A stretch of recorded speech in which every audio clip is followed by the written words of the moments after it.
Telangana high court జాబ్స్‌కు సంబంధించి మన website విత్‌చారి.in.లో మాక్ practice టెస్ట్‌లు మరియు గ్రాండ్ టెస్ట్‌లు పూర్తి ఉచితంగా అందుబాటులో ఉంటాయి. ఈ వెబ్‌సైట్‌ను స్మార్ట్ మొబైల్ ఫోన్స్‌లో కూడా సులభంగా ఉపయోగించుకునేలా డిజైన్ చేశాము. కాబట్టి మీరు ఎప్పుడైనా, ఎక్కడైనా ఈజీగా ప్రాక్టీస్ చేయవచ్చు. అలాగే వెబ్‌సైట్ లింక్ కూడా కింద డిస్క్రిప్షన్‌లో ప్రొవైడ్ చేశాము. దయచేసి విజిట్ చేయండి. 2019లో గినియా అధ్యక్షుడిచే నేషనల్ ఆర్డర్ ఆఫ్ మెరిట్‌తో గౌరవింపబడిన వారు ఎవరు?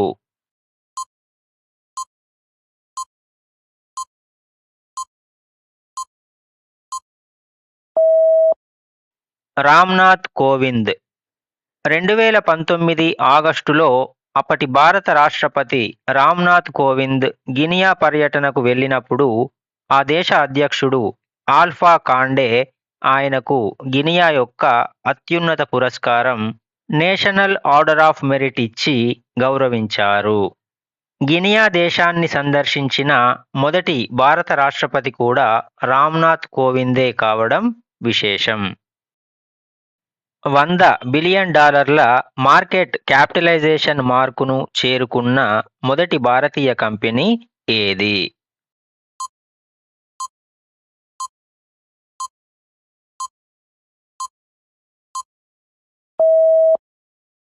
టీసీఎస్.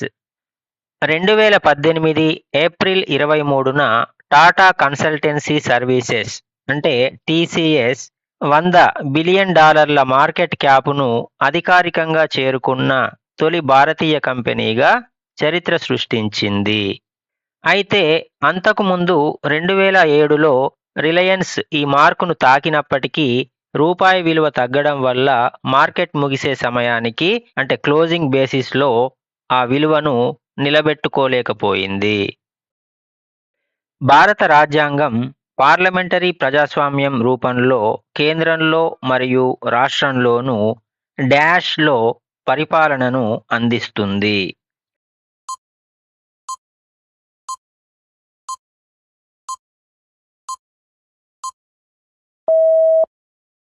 పాక్షిక సమాఖ్య విధానం. భారత రాజ్యాంగం సమాఖ్య మరియు ఏకీకృత లక్షణాల కలయికతో రూపొందించబడింది. కేంద్రంలో మరియు రాష్ట్రంలో వేర్వేరు ప్రభుత్వాలు ఉన్నప్పటికీ కేంద్రానికి ఎక్కువ అధికారాలుండడం వల్ల దీనిని పాక్షిక సమాఖ్య విధానం అంటారు. ప్రముఖ రాజ్యాంగ నిపుణుడు కేసీ వేర్ భారత రాజ్యాంగాన్ని క్వాసీ ఫెడరల్ అని అభివర్ణించారు. కాకోరి కుట్ర జరిగిన తేదీ ఏమిటి?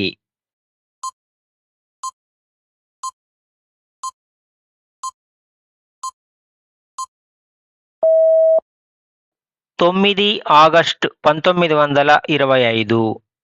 ఉత్తరప్రదేశ్లోని లక్నో సమీపంలో ఉన్న కాకోరి అనే గ్రామం వద్ద 1925 ఆగస్టు 9న విప్లవకారులు ప్రభుత్వ ఖజానాను తీసుకెళ్తున్న రైలును ఆపి దోచుకున్నారు. దీనినే కాకోరి రైలు దోపిడీ లేదా కాకోరి కుట్ర అని అంటారు. హిందుస్థాన్ రిపబ్లికన్ అసోసియేషన్కు చెందిన రాంప్రసాద్ బిస్మిల్, అష్ఫాకుల్లా ఖాన్, చంద్రశేఖర్ ఆజాద్ వంటి వారు ఈ ఘటనలో ప్రధాన పాత్ర పోషించారు. ఉత్తరప్రదేశ్ ప్రభుత్వం 2021లో దీని పేరును కాకోరి ట్రైన్ యాక్షన్గా మార్చింది. బిద్రీ అనే అద్భుతమైన లోహ హస్తకళ ఏ రాష్ట్రానికి చెందినది?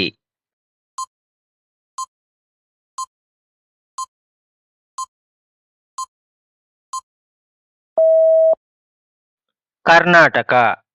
బిద్రీవేర్ అనేది కర్ణాటక రాష్ట్రంలోని బీదర్ ప్రాంతానికి చెందిన అత్యంత ప్రసిద్ధ లోహ హస్తకళ. దీనిని జింక్ మరియు రాగి మిశ్రమంతో తయారు చేసి దానిపై స్వచ్ఛమైన వెండితో అద్భుతమైన నగీషీలు చెక్కుతారు. 14వ శతాబ్దంలో బహమనీ సుల్తానుల కాలంలో ఈ కళ బాగా ప్రాచుర్యం పొందింది.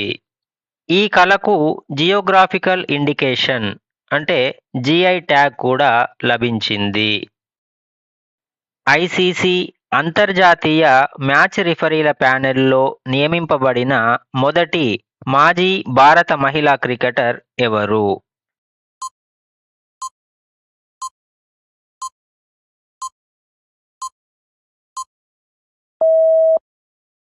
GS Lakshmi. ICC international match రిఫరీల ప్యానెల్లో నియమితులైన తొలి మహిళగా భారత మాజీ క్రికెటర్ జిఎస్ లక్ష్మి చరిత్ర సృష్టించారు. 2019 మే నెలలో ఆమె ఈ ఘనతను సాధించారు. పురుషుల వన్డే ఇంటర్నేషనల్ మ్యాచ్కు రిఫరీగా వ్యవహరించిన మొదటి మహిళగా కూడా ఆమె గుర్తింపు పొందారు. ఆమె స్వస్థలం ఆంధ్రప్రదేశ్లోని రాజమండ్రి.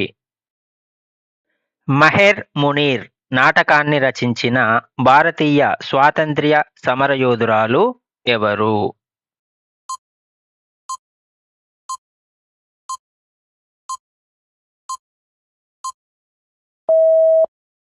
సరోజినీ నాయుడు. నైటింగేల్ ఆఫ్ ఇండియాగా పిలువబడే సరోజినీ నాయుడు తన 13వ ఏటనే మహెర్ మునీర్ అనే పర్షియన్ నాటకాన్ని రచించారు. ఈ నాటకం చూసి ప్రభావితుడైన అప్పటి హైదరాబాద్ నిజాం ఆమెకు విదేశాలలో చదువుకోవడానికి స్కాలర్షిప్ ఇచ్చారు.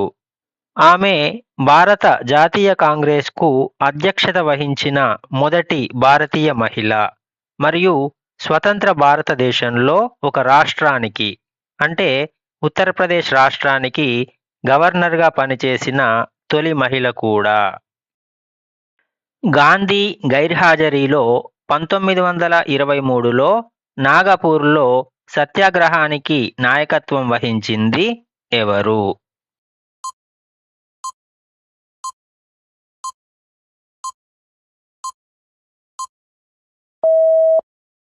సర్దార్ వల్లభాయ్ పటేల్. 1923లో నాగపూర్లో జరిగిన జెండా సత్యాగ్రహం బ్రిటిష్ ప్రభుత్వం జాతీయ జెండాను ప్రదర్శించడాన్ని నిషేధించినప్పుడు దానికి నిరసనగా మొదలైనటువంటి ఉద్యమం. గాంధీజీ జైలులో ఉన్న సమయంలో ఈ సత్యాగ్రహానికి సర్దార్ వల్లభాయ్ పటేల్ నాయకత్వం వహించారు. ప్రజల పట్టుదలకు తలవంచినటువంటి బ్రిటిష్ ప్రభుత్వం చివరికి జెండాను ప్రదర్శించే హక్కును గుర్తించి అలాగే అరెస్టు చేసిన వారిని విడుదల చేసింది. భారత స్వాతంత్ర్య ఉద్యమంలో చురుకుగా పాల్గొన్న ఏ భారతీయ విప్లవకారురాలిని ప్రేమతో గాంధీ బురి అంటే వృద్ధ మహిళా గాంధీ అని అంటారు?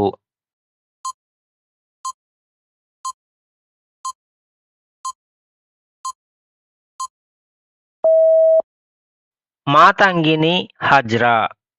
పశ్చిమ బెంగాల్కు చెందిన మాతంగిని హజ్రాను ప్రజలు ప్రేమతో గాంధీ బురి అంటే బెంగాలీ భాషలో వృద్ధ మహిళా గాంధీ అని పిలిచేవారు. 1942 క్విట్ ఇండియా ఉద్యమ సమయంలో 73 ఏళ్ల వయసులో కూడా ఆమె తమ్లుక్ పోలీస్ స్టేషన్పై జాతీయ జెండాను ఎగురవేయడానికి వెళ్తున్న ఊరేగింపుకు నాయకత్వం వహించారు. బ్రిటిష్ పోలీసులు కాల్పులు జరిపినప్పటికీ ఆమె జాతీయ జెండాను కింద పడనీయకుండా వందే మాతరం అని నినదిస్తూ వీరమరణం పొందారు. ప్రతి సంవత్సరం జూలై 18న ఏ దినోత్సవంగా జరుపుకోబడుతుంది?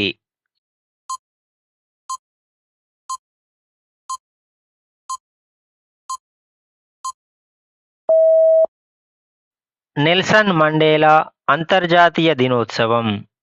దక్షిణాఫ్రికా మాజీ అధ్యక్షుడు, వర్ణ వివక్ష వ్యతిరేక పోరాట యోధుడు మరియు నోబెల్ శాంతి బహుమతి గ్రహీత అయినటువంటి నెల్సన్ మండేలా పుట్టినరోజైన జూలై 18ని ఐక్యరాజ్య సమితి నెల్సన్ మండేలా అంతర్జాతీయ దినోత్సవంగా ప్రకటించింది. ఆయనను దక్షిణాఫ్రికా గాంధీ అని కూడా పిలుస్తారు. ఆయన భారత ప్రభుత్వం నుండి 1990లో భారతరత్న పురస్కారం పొందినటువంటి రెండవ విదేశీయుడు కూడా. Evergreen tea man of India అని పేరు పొందిన ప్రముఖ వ్యక్తి ఎవరు?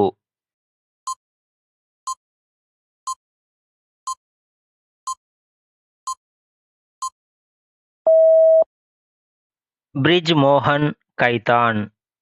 ప్రపంచంలోనే అతిపెద్ద టీ ఉత్పత్తి సంస్థలలో ఒకటైన విలియమ్సన్ మాగోర్ గ్రూప్ అధినేత బ్రిజ్ మోహన్ కైతాన్ను evergreen tea man of India అని పిలుస్తారు. భారతీయ టీ పరిశ్రమను అంతర్జాతీయ స్థాయికి తీసుకెళ్లడంలో ఆయన చేసిన కృషి అమోఘం. భారతీయ టీ రంగానికి ఆయన చేసిన సేవలకు గుర్తుగా ఈ పేరు వచ్చింది. ఈ గవర్నెన్స్ పైన 22వ జాతీయ సదస్సు యొక్క నేపథ్యం అంటే థీమ్ ఏమిటి?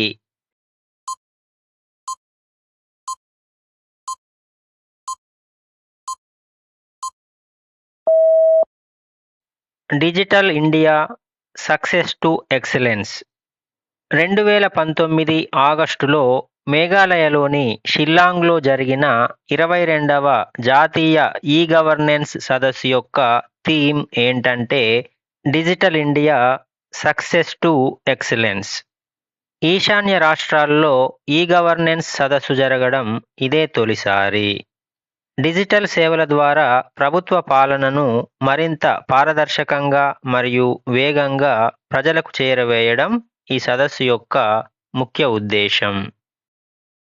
గన్ పార్క్ ఇలా నిర్మించబడింది.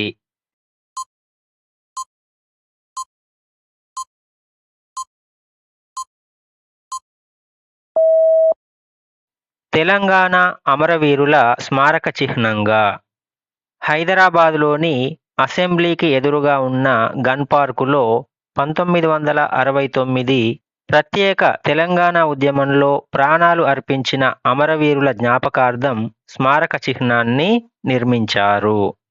దీనిని ప్రముఖ శిల్పి ఎక్కా యాదగిరిరావు రూపొందించారు.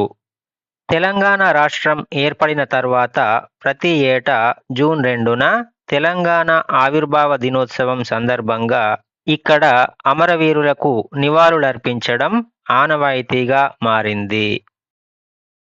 వస్తు మరియు సేవల పన్ను జిఎస్టి మొదటి వార్షికోత్సవం ఎప్పుడు జరుపుకోబడింది?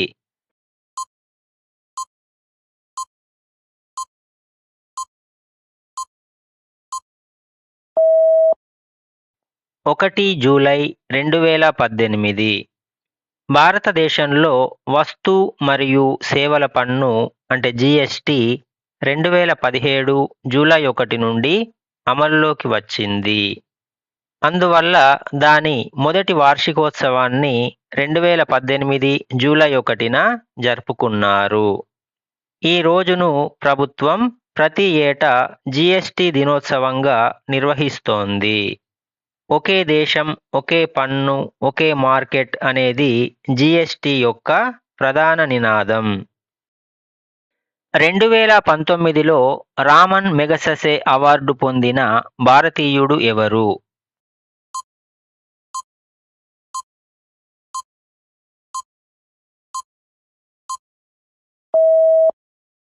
రవీష్ కుమార్.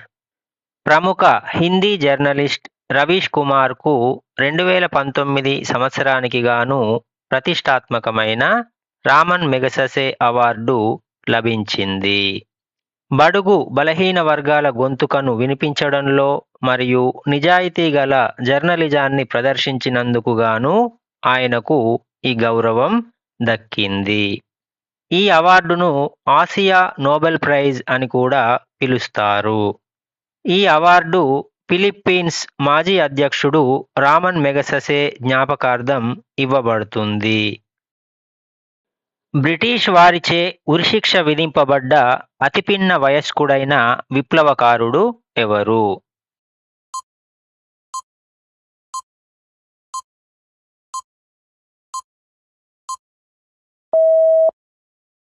ఖుదీరామ్ బోస్.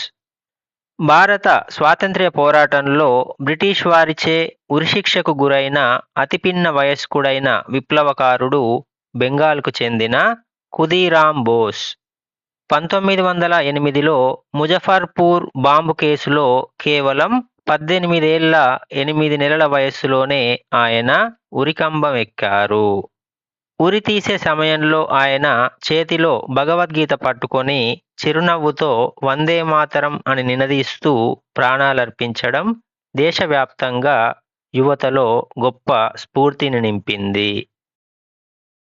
హిమాలయ ప్రాంతంలో చెట్లను అక్రమంగా నరకడాన్ని నివారించడానికి చిప్కో ఉద్యమాన్ని ప్రారంభించిన నాయకులు ఎవరు?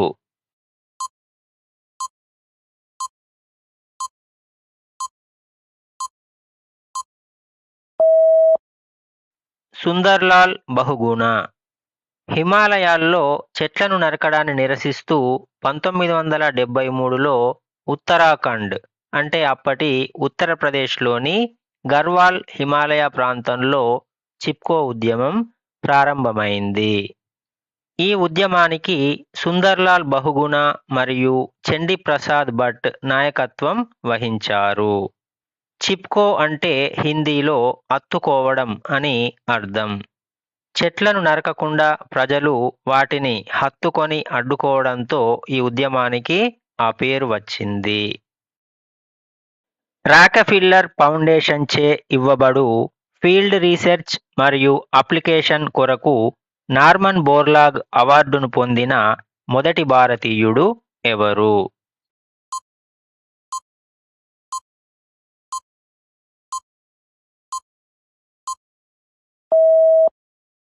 అదితి ముఖర్జీ. వ్యవసాయ రంగంలో విశేష పరిశోధనలు చేసే 40 ఏళ్లలోపు యువ శాస్త్రవేత్తల కోసం world food prize foundation, Rockefeller foundation సహకారంతో 2012లో ఈ అవార్డును ప్రారంభించింది. 2012లో ఈ విభాగంలో అవార్డు పొందిన తొలి వ్యక్తి మరియు తొలి భారతీయురాలు అదితి ముఖర్జీ. నార్మన్ బోర్లాగ్ను ప్రపంచ హరిత విప్లవ పితామహుడు అని పిలుస్తారు. లుడ్డీ అనే ప్రముఖ నృత్య రూపకం ఏ భారతీయ రాష్ట్రానికి చెందినది?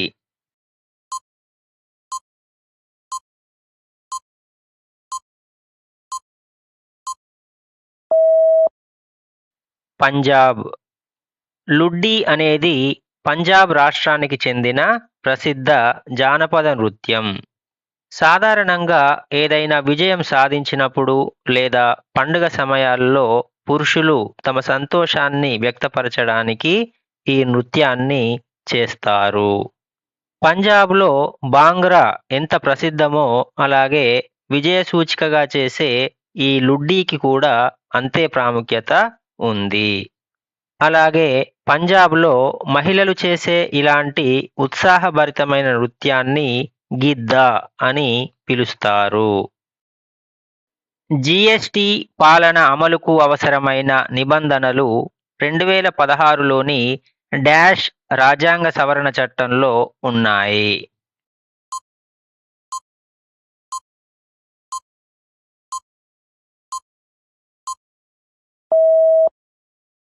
నూట ఒకటవ జీఎస్టీని ప్రవేశపెట్టడానికి కేంద్ర మరియు రాష్ట్ర ప్రభుత్వాలకు అధికారాన్ని కల్పిస్తూ 101వ రాజ్యాంగ సవరణ చట్టం 2016ను తీసుకువచ్చారు. దీని ద్వారా రాజ్యాంగంలో ఆర్టికల్ 246A, 269A మరియు 279A వంటి కొత్త ఆర్టికల్స్ను చేర్చారు. ఈ చట్టం ఆధారంగానే 2017 జూలై 1 నుండి దేశవ్యాప్తంగా జీఎస్టీ అనేది అమల్లోకి వచ్చింది. ఆర్టికల్ 279A ప్రకారం జీఎస్టీ కౌన్సిల్ అనేది ఏర్పాటు చేయబడింది. దానికి కేంద్ర ఆర్థిక మంత్రి అధ్యక్షత వహిస్తారు. ఈ వీడియోలో 20 క్వశ్చన్స్ మాత్రమే ఇవ్వడం జరిగింది. అయితే రిమైనింగ్ క్వశ్చన్స్తో సహా మొత్తం 40 క్వశ్చన్స్తో కూడిన మోడల్ టెస్ట్ను మన వెబ్సైట్ withchari.inలో అప్లోడ్ చేసినాము, అక్కడ చూడండి. వెబ్సైట్ లింకును క్రింద డిస్క్రిప్షన్లో ప్రొవైడ్ చేసినాము, దాన్ని క్లిక్ చేసి మన వెబ్సైట్లో పూర్తి ఉచితంగా ఈ మోడల్ టెస్ట్ను మీరు ప్రాక్టీస్ చేసుకోవచ్చు.